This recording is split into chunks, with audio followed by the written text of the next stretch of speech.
And one of the ways, brothers and sisters, that sin has ruined you is that it has broken your ability to properly evaluate yourself. It has broken your ability to properly evaluate yourself. You always think of yourselves more highly than you actually are. You're constantly doing this. You're judging how well you are doing by comparing yourself to how well other people are doing. Well, my kids aren't rebelling like that, so I'm better than that person, but I don't have finances put together quite like that, so that person is better than me. That's utter foolishness. Do you know that there's actually a social hierarchy that is just as equally as foolish that exists in prisons? Ethics in prisons. Well, I only stole, so I'm not as bad as that person who stole and assaulted. Well, what does the person who assaulted say? Well, I assaulted, but I'm not as bad as that person who committed murder.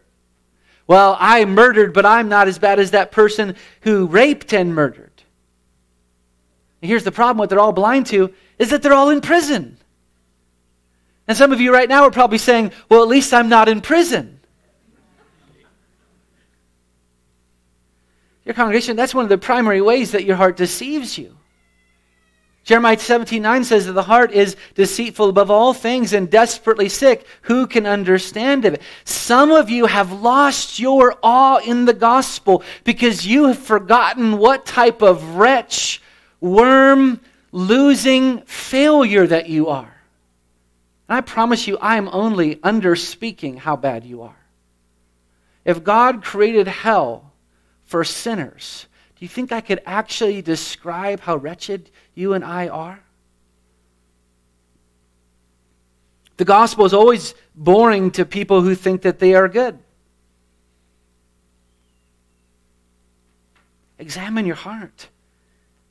Revisit that spiritual darkness that Jesus has saved you from. Think of all the times that you have spurned His grace. Think of how you have been loveless to God's people and heartless to those who are lost and dying. And after you have done all that, know that you are still thinking of yourself too highly. It's only from that position that you can start to recover your awe. Your awe that Jesus would save a wretch like you.